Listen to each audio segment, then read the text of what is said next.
His Excellency Narendra Modi, Prime Minister of the Republic of India,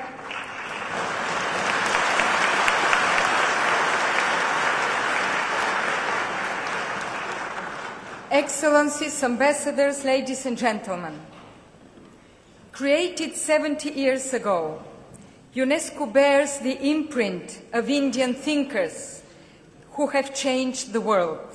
Swami Vivekananda, whose 150th anniversary UNESCO was honored to celebrate in 2013, Shri Aurobindo, to whose statue we just paid homage, and of course, the great Mahatma Gandhi. In 1956, at the 10th General Conference of UNESCO, held in New Delhi, Prime Minister Jawaharlal Nehru spoke of UNESCO as the conscience of world community. All this highlights the importance of Indian leadership for UNESCO. Mr. Prime Minister, your presence today here is testimony to the depth of our partnership. This is a partnership of values and a partnership for action. This is embodied in the Mahatma Gandhi Institute of Education for Peace and Sustainable Development, the first such institute that UNESCO opened in the Asia-Pacific region. This is embodied in the 32 sites on the World Heritage List, including the most recently inscribed Rani Ki Vav, the Queen's Stepwell at Patan, Gujarat. This is embodied in India's unique living traditions, testifying to your country's immense diversity, starting with yoga, an expression of the unity of body and mind, harmony with the world, which I know is so important to you, and which the world has recognized with the declaration of the 21st June as International Yoga Day by the United Nations General Assembly upon your initiative. This is embodied in the rise of Digital India, which UNESCO is committed to supporting. I wish to recognize also the important role of Dr. Karan Singh as the representative of India to the UNESCO Executive Board. UNESCO, Mr. Prime Minister, needs India's leadership more than ever today. On Indians' Independence Day, you, Mr. Prime Minister, said, "We walk together, we move together, we think together, we resolve together, and together we take this country forward." This is true for India, but this stands for all societies. Inclusion is what makes society stronger, more resilient, more innovative. This means empowering young people to participate fully in shaping their societies through education, through training, through decent jobs. This means ensuring gender equality through the education of all girls, through respect and well-being for all women, and I know how much this means to you. This is a turning point year when governments are crafting a new global sustainable development agenda. We need to get this right. Political and economic agreements are not enough for lasting peace and development. Sustainability must build on human rights and dignity, on solidarity and dialogue, by empowering every woman and man to do everything they can. This is the message of UNESCO, carried forward for 70 years. We must build on the soft power of education, the sciences, culture, communication, new technologies to nurture our greatest renewable energy, human ingenuity. India and UNESCO hold this vision in common. And I thank you once again, Mr. Prime Minister, for coming to this House to share it with us. In this spirit, I'm honored to give the floor to invite the Prime Minister to this podium to share his vision. Thank you. Please.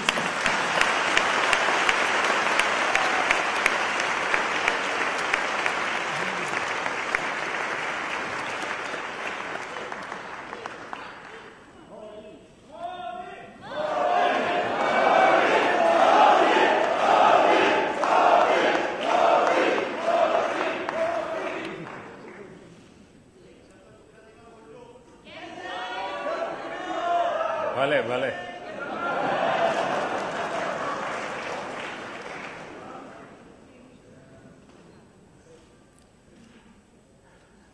Director General, Madam Bukova,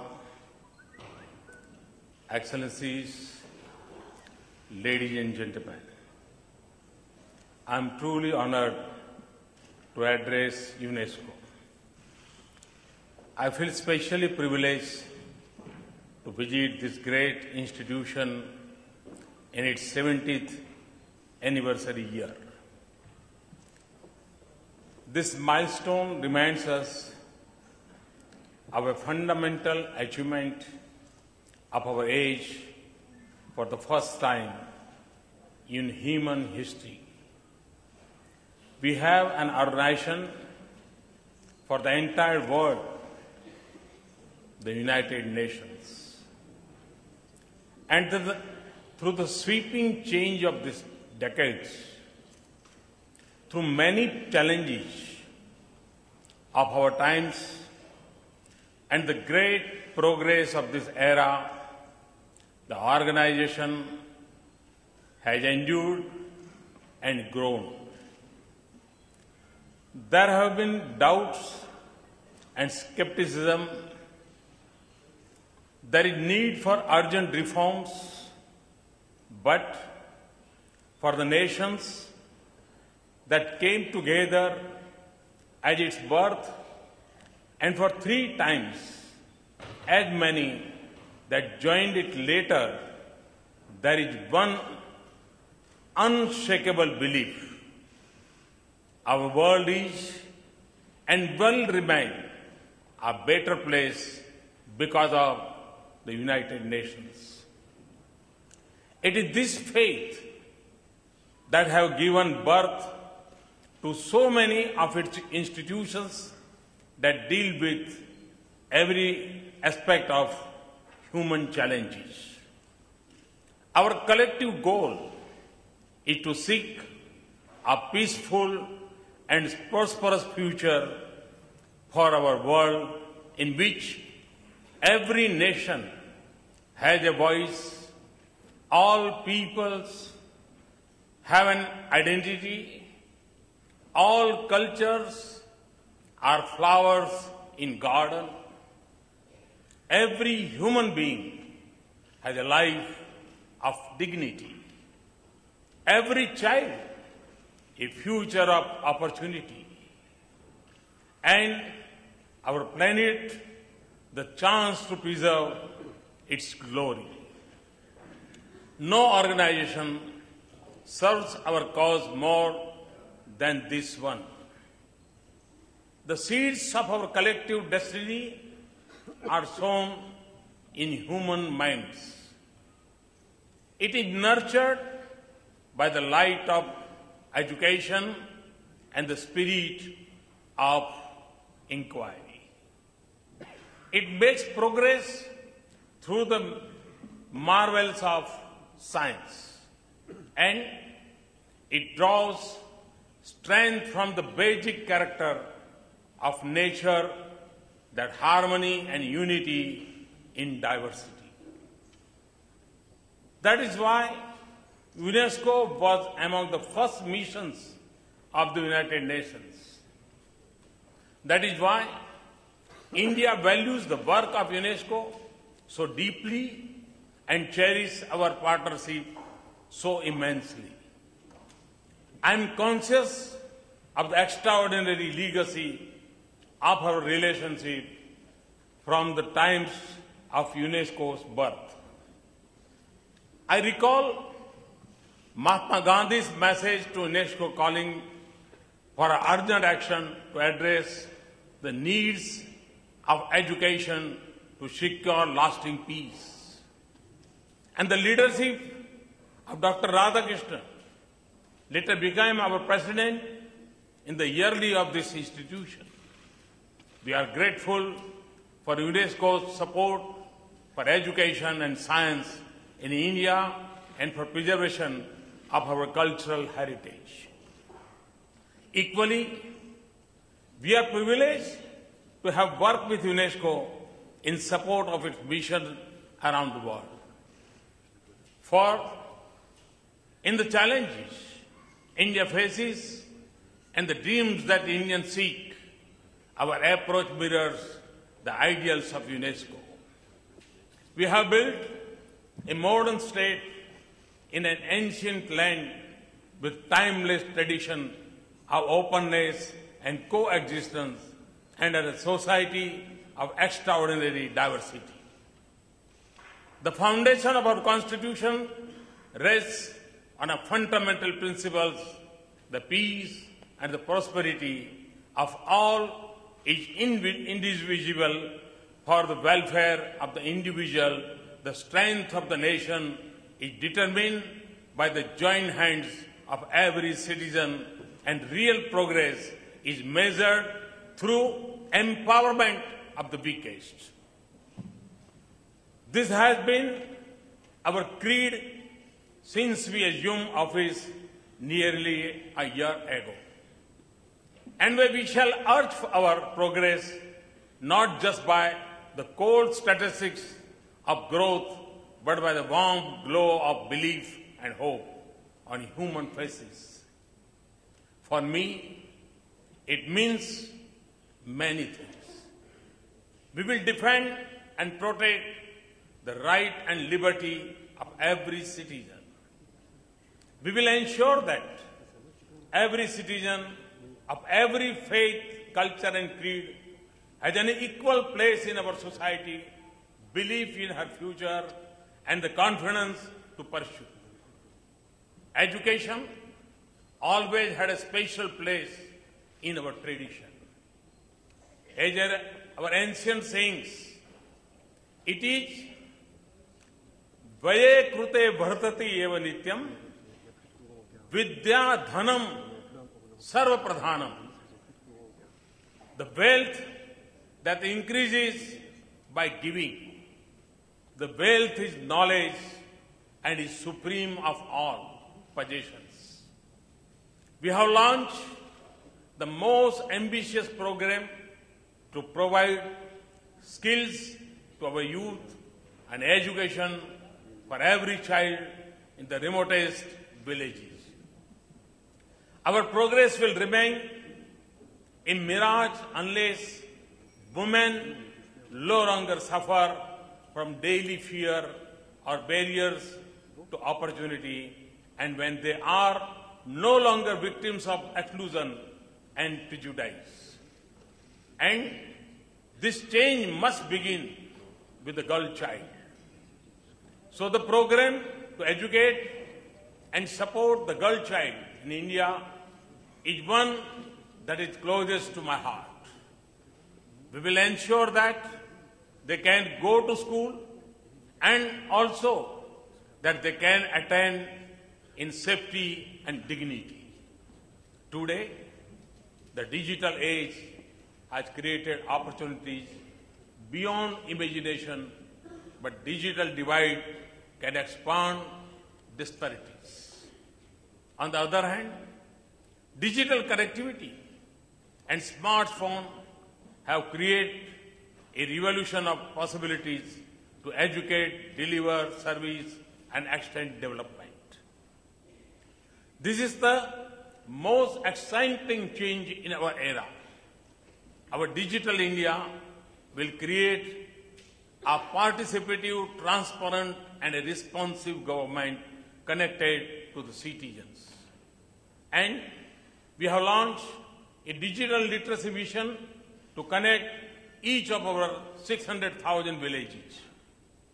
The link between habit and fulfillment of human potential is deep and strong. So the highest priority for my government is to provide a roof over every head, power in every house, sanitation and clean water within everyone's reach, a hope for every child to survive, and a chance to every new mother to love her child. It also means clean rivers, air that we can breathe, and forests filled with the sound of birds.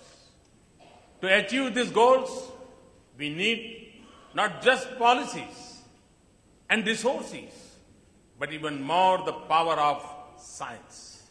For us, science is driven by the larger purpose of human development and for a safe, sustainable, prosperous future for India.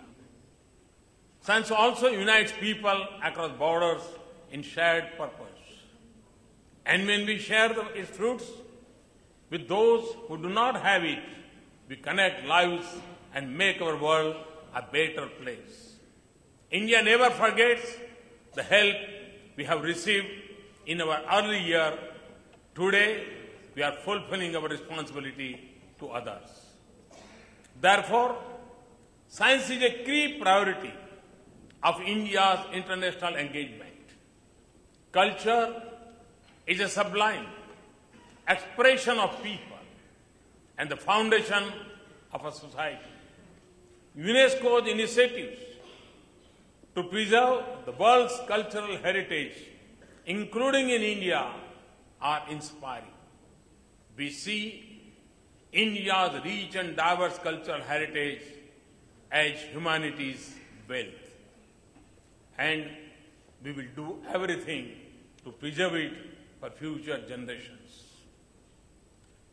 We have launched Heritage Development and Augmentation Yojana Hriday, or Heart in Hindi, to preserve the cultural heritage of our cities. We have started a special scheme called Prasad, or offering pilgrimage, rejuvenation, and spirituality augmentation drive for rejuvenation of our pilgrimage centers. Madam Chairman, I speak of our vision and initiatives because in our own aspirations and efforts, we see the value of UNESCO to our world with great clarity. In the challenges of our times, we see its purpose with a sense of urgency. The fault lines in our world are shifting from the boundaries of nations into the web of our societies and the streets of our cities. The threats are changing from domination by states to destruction by groups. We fight today not only over what we claim, but also for who we are. And in many parts of the world, culture remains a source of conflict. We have access to communication at the click of a mouse. We live in a world of information, yet we know that familiarity does not always lead to fraternity or reduce prejudice. When Ebola threatens an entire region, the fury of unseasonal storms destroys crops and lives, and disease still defeat our most courageous fight. We understand how fragile we are. When we see people living at the age of existence, children shut out of classrooms and nations without the human resources to shoulder the responsibility of progress, we know that we still have a long way to go. To be sure, our world has made incredible progress over 7 decades. So our progress should inspire us to meet our challenges. UNESCO can play a vital role in addressing them. Culture must connect, not divide our world. It should be a bridge to greater respect and understanding between people. It should join nations in peace and harmony. Across India's neighborhood, Asia and Indian Ocean, we are retracing our cultural connections to form a closer bond of friendship in this dynamic region. We must turn deep into our cultures, traditions, and religions to overcome the rising tide of extremism, violence, and divisions across the world. We must intensify exchanges between the youth of the world to show the seeds of a more peaceful world. Cultures also hold great wealth of traditional knowledge. Societies across the world have evolved them to wisdom gathered over the ages, and they hold the secret to economic efficiency and environment-friendly solution to many of our problems. But today, they are at risk of existence in our globalized world. So we must here make more effort to revive, preserve, and nurture traditional knowledge. This all will redefine a fundamental truth about human civilization as our cultures are diverse, knowledge has many sources. In doing so, we will give ourselves a greater chance to meet our challenges. We must do more to harness science for human welfare in some of the most vulnerable parts of the world, especially for health and food security. Climate change is a pressing global challenge, and it calls for a collective human action and a comprehensive response. We must draw upon our entire wealth of wisdom, the strength of every institution, all possibilities of innovation, and the power of science. In India, faith and nature have had a deep link since ancient times. For us, the only path of prosperity is the sustainable one. We make this choice with the natural instinct of our culture and tradition. But we also do this with a commitment to our future. We have, for example, set a target of adding 175,000 gigawatt of clean renewable energy in the next 7 years. Too often, our discussion is reduced to an argument about emission cuts. But we are more likely to succeed if we offer affordable solution, not simply imposes choices.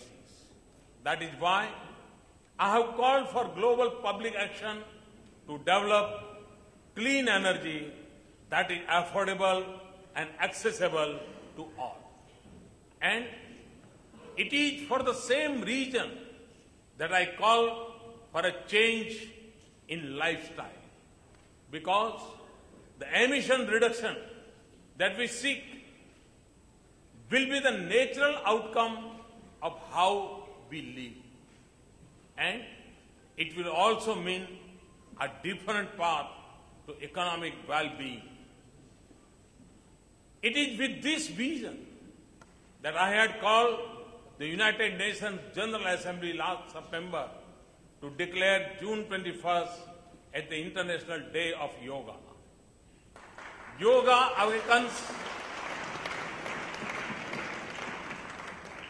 Yoga awakens a sense of oneness and harmony with self, society, and nature. By changing our lifestyle and creating consciousness, it can help us deal with climate change and create a more balanced world. Last December, the UNGA adopted it with a record co-sponsorship in a record time. It was not just an act of friendship for India.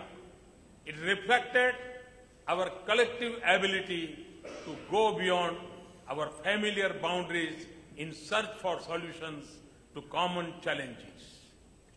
We campaigned to clean our Ganges River is a mission that connects culture, science, traditional knowledge, education, economy, and environment, but it is also about attitude and lifestyles. Madam Chairperson, outside this hall, I paid respect at the statue of a great Indian philosopher and sage, Shri Aurobindo. There is much that we can learn from his human and spiritualism. From his belief in the unity of individual consciousness with the world outside, the enlightened purpose of education, the service of science, and the unity of world founded on national freedom, diversity of civilizations, and autonomy of culture. It is a guiding spirit for the purpose of this institution, the defense of peace and the mind of man. The 70th anniversary is a moment to celebrate our remarkable journey so far. It is also a time to look ahead with wisdom that has come with time and experience. Whatever we wish to achieve as United Nations, UNESCO will always have a part to play, whether it is sustainable development or post-2015 agenda, climate change, or peace and security. UNESCO's responsibilities to our future have become bigger, and so our resolve must be stronger. Thank you very much for this opportunity. Thanks a lot. Thank you.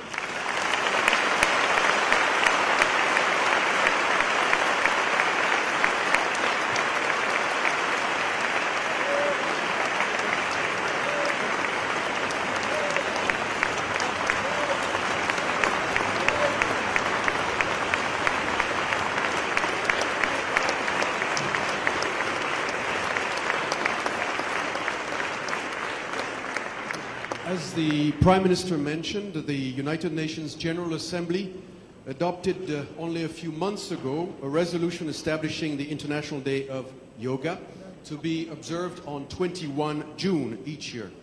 To support the cause of the International Day of Yoga, the Indian company Tech Mahindra has developed a website demonstrating their commitment to this initiative, which is targeted to support world unity. I now have the honor to request His Excellency the Prime Minister of India, Shri Narendra Modi, to launch this portal, accompanied by the Director General, and this will mark the official launch of the website. I would also like to invite Mr. Gordani to join us on stage, please.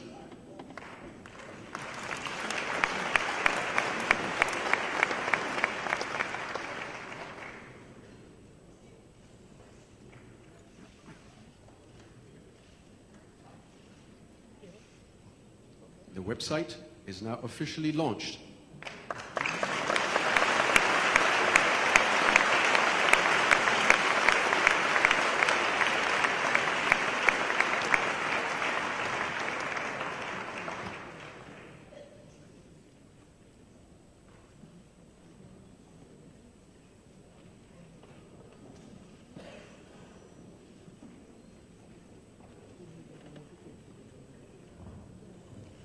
Mr. Prime Minister, ambassadors, ladies and gentlemen, allow me to thank His Excellency for his speech, thank him for sharing with us his vision of building a modern state on a nation's land, in his own words.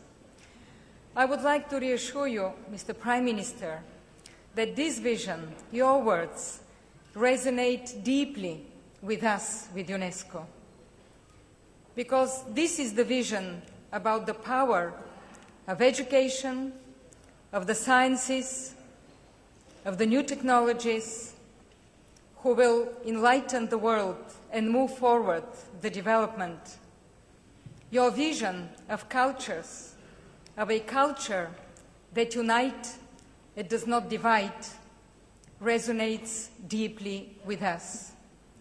Allow me to say once again how honored we are to have you here at UNESCO, to thank you for your support and recognition of the role of this organization that has played during the 70th years of its existence, and to assure you that this is a responsibility that we will take forward, because the world needs us. The world needs peace and sustainable development. And your words are deeply encouraging us. Thank you once again, and I wish you success.